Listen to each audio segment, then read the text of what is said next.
जय मसीह की 1 year Bible study दिन 54 पहला कुरिन्थियों अध्याय 10। इज़राइल के इतिहास में चेतावनी। हे भाइयों, मैं नहीं चाहता कि तुम इस बात से अनजान रहो कि हमारे सब बाप दादे बादल के नीचे थे और सब के सब समुद्र के बीच से पार हो गए, और सब ने बादल में और समुद्र में मूसा का बपतिस्मा लिया, और सब ने एक ही आत्मिक भोजन किया, और सब ने एक ही आत्मिक जल पिया, क्योंकि वे उस आत्मिक चट्टान से पीते थे जो उनके साथ साथ चलती थी, और वह चट्टान मसीह था। परंतु परमेश्वर उनमें से बहुतों से प्रसन्न न हुआ, इसलिए वे जंगल में ढेर हो गए। ये बातें हमारे लिए दृष्टांत ठहरी कि जैसे उन्होंने लालच किया, वैसे हम बुरी वस्तुओं का लालच ना करें, और ना तुम मूर्ति पूजक बनो, जैसा कि उनमें से कितने बन गए थे। जैसा लिखा है, लोग खाने पीने बैठे और खेलने कूदने उठे। और ना हम व्यभिचार करें, जैसा उनमें से कितनों ने किया, और एक दिन में 23,000 मर गए। और ना हम प्रभु को परखें, जैसा उनमें से कितनों ने किया, और सांपों के द्वारा नष्ट किए गए। और ना तुम कुड़कुड़ाओ, जिस रीति से उनमें से कितने कुड़कुड़ाए और नष्ट करने के द्वारा नष्ट किए गए। परंतु ये सब बातें जो उन पर पड़ी दृष्टांत की रीति पे थी, और वे हमारी चेतावनी के लिए जो जगत के अंतिम समय में रहते हैं लिखी गई हैं। इसलिए जो समझता है मैं स्थिर हूँ, वह चौकस रह के कहीं गिर ना पड़े। तुम किसी ऐसी परीक्षा में नहीं पड़े जो मनुष्य के सहने से बाहर है। परमेश्वर सच्चा है, और वह तुम्हें सामर्थ्य से बाहर परीक्षा में ना पड़ने देगा, वरन परीक्षा के साथ निकास भी करेगा कि तुम सह सको। मूर्ति पूजा के विरुद्ध चेतावनी। इस कारण हे मेरे प्रियो, मूर्ति पूजा से बचे रहो। मैं बुद्धिमान जानकर तुमसे कहता हूँ, जो मैं कहता हूँ उसे तुम परखो।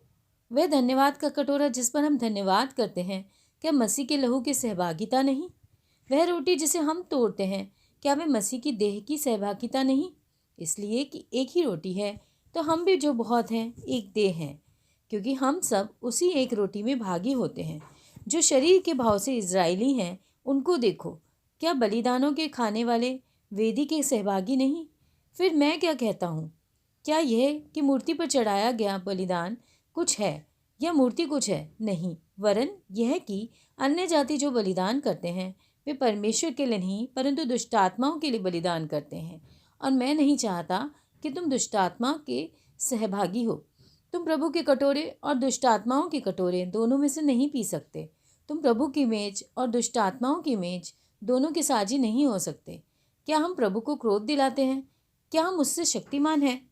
सब कुछ परमेश्वर की महिमा के लिए। सब वस्तुएं मेरे लिए उचित तो हैं, परंतु सब लाभ की नहीं। सब वस्तुएं मेरे लिए उचित तो हैं, परंतु सब वस्तुओं से उन्नति नहीं। कोई अपनी ही भलाई को नहीं, वरन दूसरों की भलाई को ढूंढे। जो कुछ कसाईयों के यहाँ बिकता है, वे खाओ और विवेक के कारण कुछ न पूछो, क्योंकि पृथ्वी और उसकी भरपूरी प्रभु की है। यदि अविश्वासियों में से कोई तुम्हें न्योता दे और तुम जाना चाहो, तो जो कुछ तुम्हारे सामने रखा जाए वही खाओ, और विवेक के कारण कुछ ना पूछो। परंतु यदि कोई तुमसे कहे, यह तो मूर्ति की बलि की हुई वस्तु है, तो उसी बताने वाले के कारण और विवेक के कारण ना खाओ। मेरा मतलब तेरा विवेक नहीं, परंतु उस दूसरे का। भला मेरी स्वतंत्रता दूसरे के विचार से क्यों परखी जाए? यदि मैं धन्यवाद करके साझी होता हूँ, तो जिस पर मैं धन्यवाद करता हूँ उसके कारण मेरी बदनामी क्यों होती है? इसलिए तुम चाहे खाओ, चाहे पियो, चाहे जो कुछ करो, सब कुछ परमेश्वर की महिमा के लिए करो। तुम ना यहूदियों, ना यूनानियों और ना परमेश्वर की कलीसिया के लिए ठोकर का कारण बनो। जैसा मैं भी सब बातों में सबको प्रसन्न रखता हूँ, और अपना नहीं परंतु बहुतों का लाभ ढूंढता हूँ कि वे उद्धार पाएं। आमीन। भजन संहिता अध्याय 26। एक खरे व्यक्ति की प्रार्थना। हे यहोवा, मेरा न्याय कर, क्योंकि मैं खराई से चलता रहा हूँ और मेरा भरोसा यहोवा पर अटल बना है। हे यहोवा, मुझको जांच और परख, मेरे मन और हृदय को परख, क्योंकि तेरी करुणा तो मेरी आंखों के सामने है, और मैं तेरे सत्य मार्ग पर चलता रहा हूँ। मैं निकम्मी चाल चलने वालों के संग नहीं बैठा, और ना मैं कपटियों के साथ कहीं जाऊँगा। मैं कुकर्मियों की संगति से घृणा रखता हूँ और दुष्टों के संग ना बैठूंगा। मैं अपने हाथों को निर्दोषता के जल से धोऊंगा। तब हे यहोवा, मैं तेरी वेदी की प्रदक्षिणा करूंगा। ताकि तेरा धन्यवाद ऊंचे शब्द से करूं और तेरे सब आश्चर्य कर्मों का वर्णन करूं। हे यहोवा, मैं तेरे धाम से, तेरी महिमा के निवास स्थान से प्रीति रखता हूँ। मेरे प्राण को पापियों के साथ और मेरे जीवन को हत्यारों के साथ ना मिला। वे तो ओछापन करने में लगे रहते हैं और उनका दाहिना हाथ घूस से भरा रहता है, परंतु मैं तो खराई से चलता रहूँगा। तू मुझे छुड़ा ले और मुझ पर अनुग्रह कर। मेरे पाँव चौरस स्थान में स्थिर हैं, सभाओं में मैं यहोवा को धन्य कहा करूँगा। आमीन। पहला शमूएल अध्याय 26। दाऊद का शाऊल के प्राण पुनः छोड़ना। फिर जीपी लोग गिबा में शाऊल के पास जाकर कहने लगे, क्या दाऊद उस हकीला नामक पहाड़ी पर जो यशोमेन के सामने है छिपा नहीं रहता? तब शाऊल उठकर इज़राइल के 3,000 छांटे हुए योद्धा संग लिए हुए गया कि दाऊद को जीप के जंगल में खोजे। और शाऊल ने अपनी छावनी मार्ग के पास हकीला नामक पहाड़ी पर जो यशीमोन के सामने है डाली। परंतु दाऊद जंगल में रहा और उसने जान लिया कि शाऊल मेरा पीछा करने को जंगल में आया है। तब दाऊद ने भेदियों को भेजकर निश्चय कर लिया कि शाऊल सचमुच आ गया है। तब दाऊद उठकर उस स्थान पे गया जहाँ शाऊल पड़ा था, और दाऊद ने उस स्थान को देखा जहाँ शाऊल अपने सेनापति नेर के पुत्र अबनेर समेत पड़ा था। शाऊल तो गाड़ियों की आड़ में पड़ा था और उसके लोग उसके चारों ओर डेले डाले हुए थे।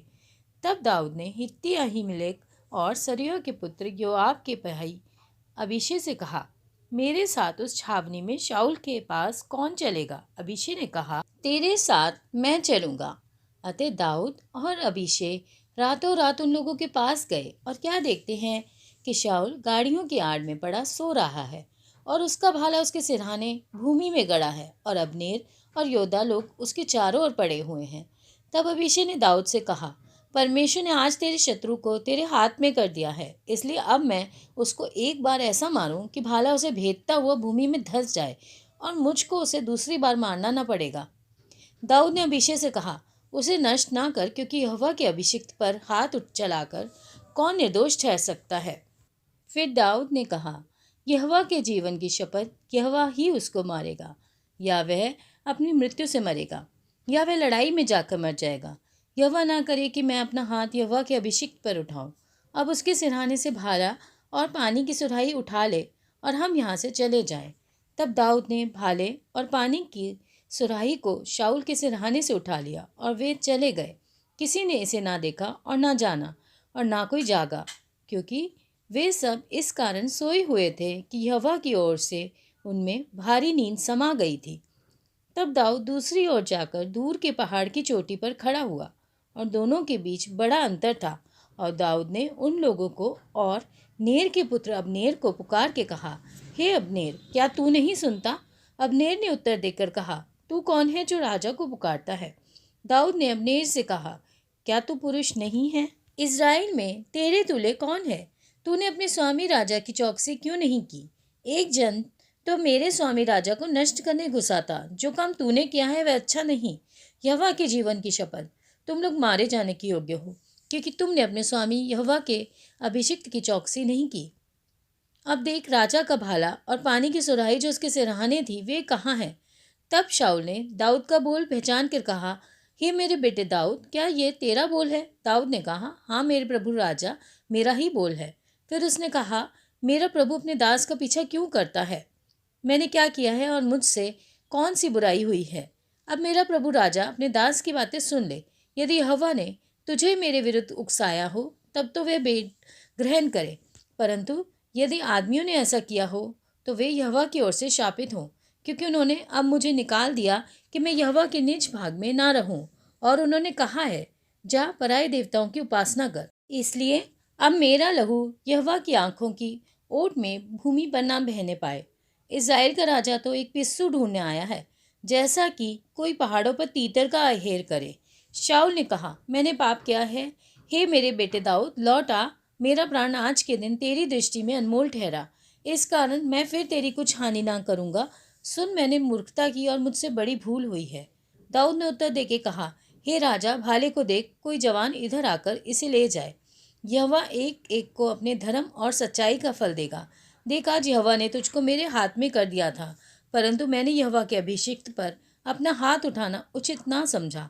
इसलिए जैसे तेरे प्राण आज मेरी दृष्टि में प्रिय ठहरे, वैसे ही मेरे प्राण भी यहोवा की दृष्टि में प्रिय ठहरे, और वह मुझे समस्त विपत्तियों से छुड़ाए। शाऊल ने दाऊद से कहा, हे मेरे बेटे दाऊद, तू धन्य है, तू बड़े बड़े काम करेगा और तेरे काम सफल होंगे। तब दाऊद ने अपना मार्ग लिया और शाऊल भी अपने स्थान को लौट गया। आमीन।